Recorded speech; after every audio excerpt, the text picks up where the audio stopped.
The world is becoming increasingly divided.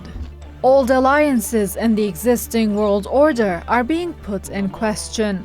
Wars are being waged across various regions.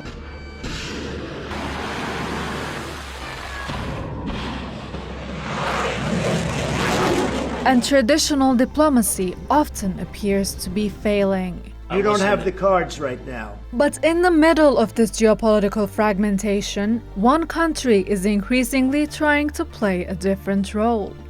Not necessarily choosing one side over another, but keeping the lines between them open and bringing rivals to the same table. Türkiye.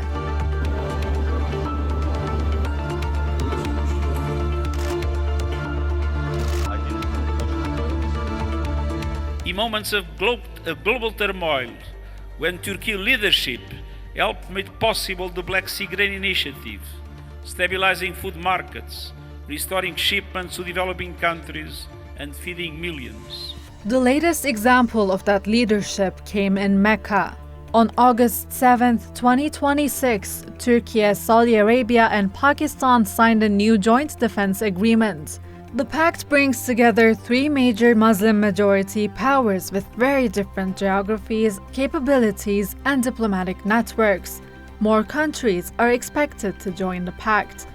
But the agreement does more than just signify a new alliance. It also says something about a changing region. A region where countries are increasingly looking beyond traditional security structures.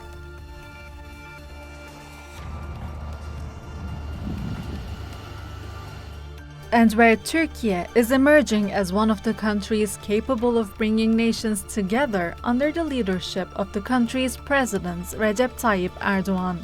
Aradan geçen 10 yılda Sayın Genel Sekreterle gerek bölgemizde, gerek dünyada barışı tehdit eden meseleler konusunda yakın diyalog içerisinde olduk. Bu istişare ve çabalarımızın bazen en zorlu şartlarda dahi sonuç verdiğini de memnuniyetle gördük. The Mecca Joint Defence Agreement is, on paper, a security pact. Turkey, Saudi Arabia, and Pakistan plan to establish political and military coordination mechanisms and deepen defense cooperation. The agreement also envisages greater cooperation within the technology and defense industries, as well as with military exercises. But its significance may go beyond military cooperation. I see this development a very important one in actually stabilizing the balances in the region, because that's Turkey's main principle. Turkey seeks a stable environment surrounding itself, because as long as the environment, the surrounding geography is not stable, this will impact Turkey negatively. The symbolism is difficult to miss. The agreement was signed in Mecca, one of the most important places in the Muslim world, and it brings together three countries that are each situated in different strategic spaces. Saudi Arabia is the Arab world's largest economy and a powerhouse in Gulf politics.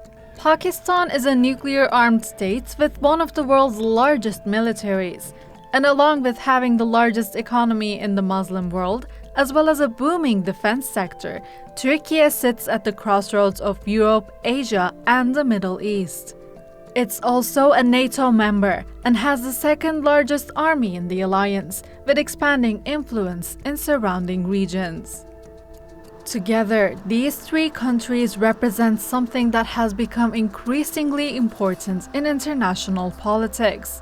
Regional powers trying to build their own networks of cooperation, and Turkey is not just joining that network, it is helping build it.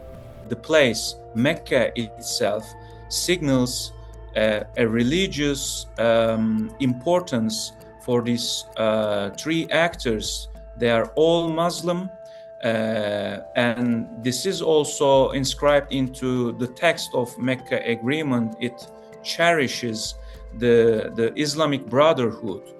But also I should mention that this is not a sectarian agreement like some claim. This is not, grounded in Sunnism. This is an inclusive text and pact which covers all sects and beliefs. And also the main function of this agreement is geopolitical. This agreement is to stabilize the geography against destabilizing currents, especially after October 7 geopolitical environment.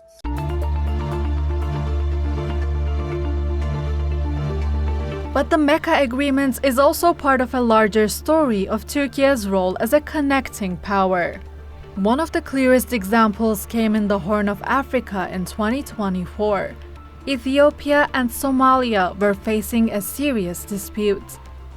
At the center was Ethiopia's desire for access to the sea and Somalia's concerns over sovereignty and territorial integrity. The dispute raised fears of a wider regional crisis. But in December 2024, the leaders of Ethiopia and Somalia came to Ankara. There, with Türkiye facilitating the talks, they signed the Ankara Declaration. The agreement reaffirmed respect for both countries' mutual sovereignty, unity, and territorial integrity, while opening the way for negotiations over Ethiopia's access to the sea. And Türkiye's involvement didn't end with the signing ceremony. Ankara went on to host further technical negotiations between the two sides. This is important because successful diplomacy is rarely one meeting, one handshake, or one photograph. It is about keeping a process alive. And that is where Türkiye increasingly sees its role. Not necessarily solving every conflict, but preventing the door from closing completely. Bu kriz haritasının neredeyse tamamında sahadaki tüm taraflarla aynı anda ve güven temelinde konuşabilen, arabuluculuk rolü üstlenebilen ender ülkelerden biri Türkiye'dir. Tarih bize defalarca göstermiştir ki kalıcı barış ve istikrar krizlerin en derinleştiği anlarda atılan cesur adımlarla ortaya çıkıyor. Bu minvalde ortak akla dayanan çözümleri bugünden kurguluyor ve hayata geçirmek için adımlar atıyoruz.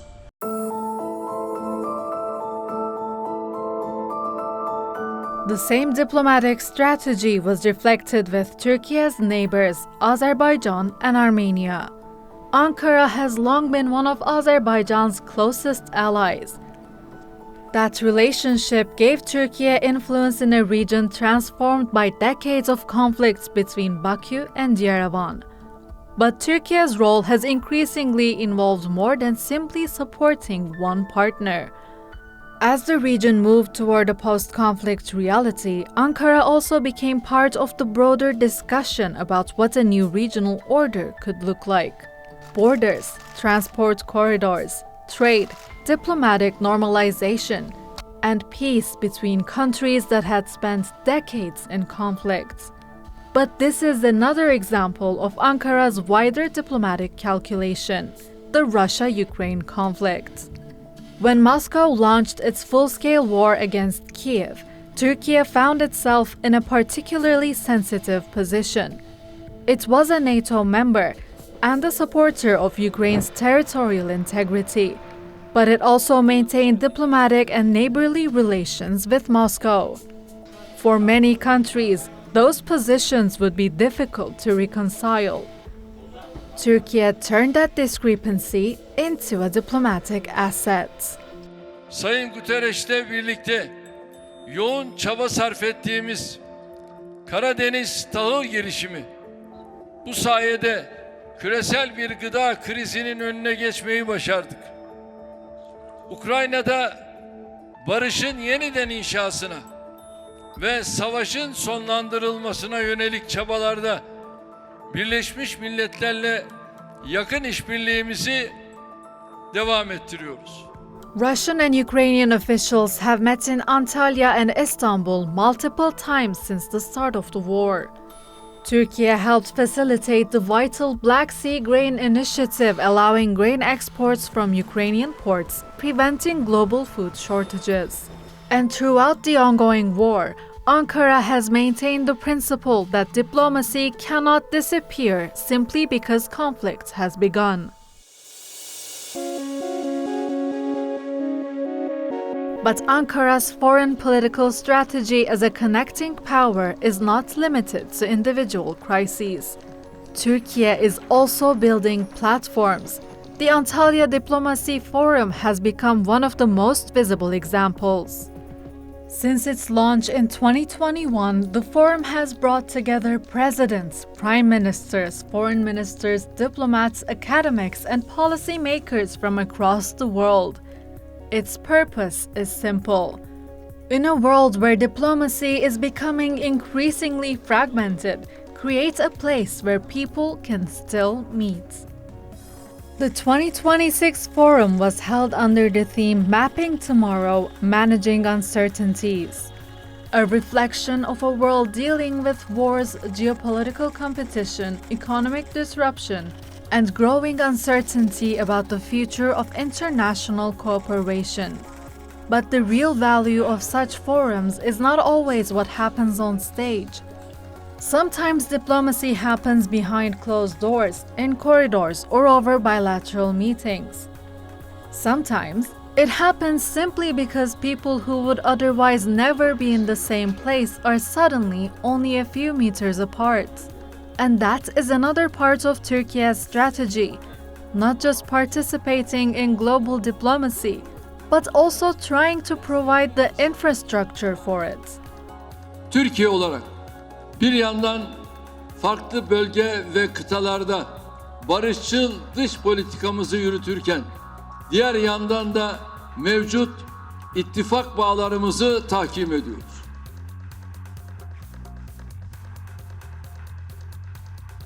Turkey's geography has always been described as a bridge between Europe and Asia, East and West, North and South.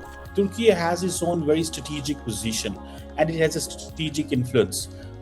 Turkey is at a strategic point of Europe, Black Sea, Mediterranean and the Middle East. So definitely it has influence and it has a relationship. For example, Turkey is a part of NATO. So it also enjoys that influence in Europe. And Turkey is a part of, for example, Mecca Agreement. Mecca, the security pact, so it means it looks much of the Middle Eastern thing. So my assessment is that Turkey is enjoying a unique geographic position, and that's why it has a stable political leadership, strong military-industrial complex, and I think that's where it gets leverage in this entire region, even in Caucasus and Mediterranean and everywhere. But geography alone does not make a country a diplomatic power. Relationships do. Turkey is a NATO member, but it also maintains dialogue with Russia. It has deep security relationships in the Caucasus. It has expanded its diplomatic, humanitarian, and economic presence across Africa. It has strong ties with Pakistan, and its relationship with Saudi Arabia has entered a new phase of strategic cooperation. The result is a diplomatic network that doesn't fit neatly into one geopolitical camp. And that may be precisely its value. In a world increasingly divided into blocs, Turkey is attempting to remain connected across them.